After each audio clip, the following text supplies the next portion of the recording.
Hi, my name is Daphne, and today I'm actually going to start, and I should have did this about a week or two ago, but with the rain it just wasn't feasible. But I'm actually going to start some more Merlot, Merlot lettuce seeds, as well as some Paris Island seeds, and these ones I actually saved from last year. And by the way, look at how many seeds you get if you save your own seeds. This is about 4 packets worth of Paris Island seeds, so save your seeds. But anyway, I'm starting Merlot as well as Paris Island lettuce seeds, just to have a new round of salad greens going, because the ones I have in the grow room, the garden bed right now, are actually going to seed. Finally, they're going to seed. Starting some more okra. So the Star of David okra and the burgundy red okra, I'm actually starting again just because I started them too late and the squash has like overtaken the entire garden bed. So I'm actually just going to start these now and just plant them in the spaces around the squash, hoping to just get a round of okra before the season is over. I think these mature in 50 days, so right about the time that like maybe late August, hopefully, I can get a round of a round of okra. We don't eat that much okra. I'm just gonna plant it and see what happens. So okra. I also have some crimson spineless okra. I'll plant that. Sorry, bugs. And then I am actually, as mentioned, starting some of my fall crops, at least the ones you need to start now. So I have a bunch of random okra seeds. Some sunflowers, I need to start those as well. Just in the spaces where the pill bugs took out my other starts that I didn't have protected with the toilet paper rolls. But I have cabbage, so this is a cordon bleu cabbage. So I'm starting that now, only because it takes about, it doesn't say, but the other cabbage I have says that it takes about 100 days, 60 to 100 days to mature. I'm thinking this one might be about the same. So I will be growing these 2 types of cabbage. This one is a golden acre cabbage, in hopes that right around October, November, they are a full size, and then we can harvest them for Thanksgiving. So there's the go. I also have some mustard greens, some 7-top turnip greens as well. Might actually need to wait on these. Whatever. We'll start them now and see what happens. They don't take that long to mature, so if they do bolt, I can just plant another round in August. But I am kind of curious about starting these early to see how big they will get. And then I have some collard greens, some southern mustard greens. I tried growing these separately in the container that I was actually germinating my butternut squash in, but for some odd reason they didn't take there. I think they need more humidity. So I'm actually going to start all of these seeds inside of these strawberry containers, and I'm actually just going to leave them outside, but I'm going to have them sit in these containers so that I can bottom water them. I'm actually leave that off. We're expecting some rain, and I don't want this to get too muggy in here. I don't want these to fill up, so I will sit them in there for now, but I will check the water level every morning after a rain. But I'm going to start them in here only because these operate as humidity domes. They already have the holes in the bottom for drainage. And I've just found that these actually work better, especially on really, really hot days where the soil is easier to evaporate. And that might be the reason why the seeds did not do so well with germinating in the other container, because it wasn't able to trap the humidity in long enough. So I'm going to start all of the seeds in these, and I'm going to sit them in the shade. I think that it's just too much sunlight. Sorry. We have a high smog level here. The air quality isn't great. But I have stuff I have to do. So I'm going to try to be really, really quick with the chores for today and just kind of go back in the house under the air purifier. But anyway, I'm going to start them in here, label them, and then set them in the shade and hope for germination. Hope that it's not too hot to have those germinate. So as mentioned within prior videos, save your strawberry containers. They come in handy. Fall planting, for spring planting, flowers. So strawberry containers, watering containers, your seeds, obviously. Shovel, any type of seed starting mix. Now I had like 2 to 3 bags of this left over from the spring session. You can probably find it now on clearance, especially at about a week or so. So definitely pick up some seed starting mix. I actually had some left over in this container, so I need to kind of use this up because it doesn't really keep well. At least in the storage room it doesn't. And some gloves. So if you're interested in like just knowing how I start fall seeds, not that complicated, but you can always, there's always a learning lesson in everything. I still watch videos about seed starting just to get new tips. So if you're interested, stay tuned, and I'll show you how I plan out my fall crops. Yeah, that's what we're gonna do today. I'm gonna water some of these plants. They look a little droopy. And then I'm gonna go inside and clear my lungs out. But if you're interested, stay tuned. All right, this is our little setup here. So on the tape, we just write our cabbage, and then we'll just put it right on top.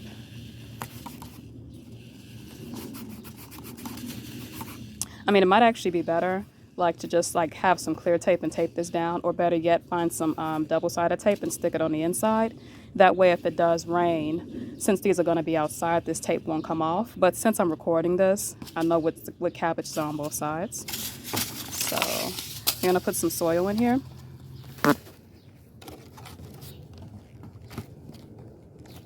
And then you can use a shovel here. That makes a difference. Some people do pre-moisten this because peat moss is kind of difficult to hydrate. Kind of, sort of difficult to hydrate. What I normally do is I would just, once I get the seeds in, I literally would just like add some water to like the watering basin and just let it sit. And then I'll spritz the top as well. And typically within these containers, everything does saturate pretty well. Or at least I haven't had any issues yet. So I'm just going around and just patting it down.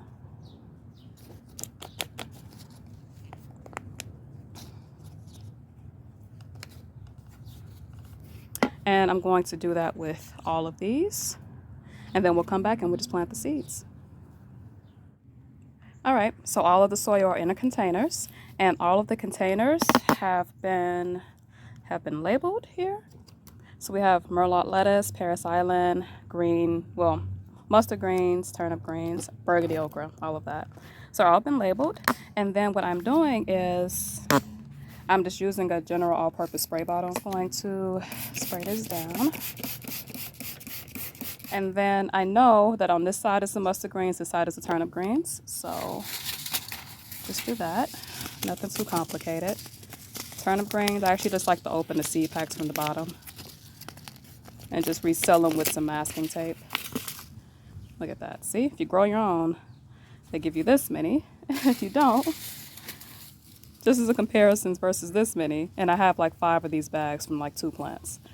So, yep, there's the difference. But anyway, you don't need all of them. So like maybe that much, and that might be too many. And these are turnip greens here. So we'll just individually placing them in. May not be necessary, but I do want to give them some space, and it would help me not to have to kill so many seedlings when they all come up. So that's about 7 or 8. I think that should be fine. All right, then we're going to just pat these in.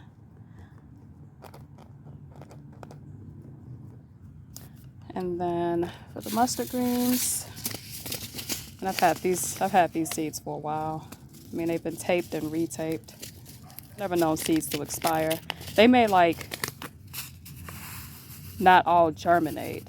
You know, you may have low germination rates after like maybe 10 years or so, depending on how you keep your seeds. But I found they've been perfectly fine. I've had those seeds for the last 2 years, and they've grown for me. Just make sure they're spread all around. Press it in.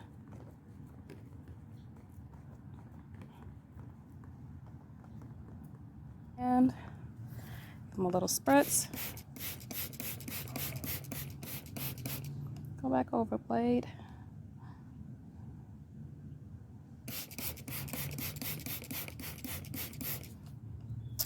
And then I'm just going to take a little bit of soil and just sprinkle it over.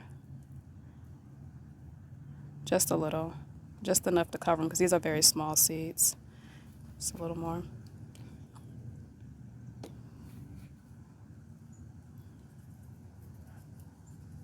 And just do another spritz.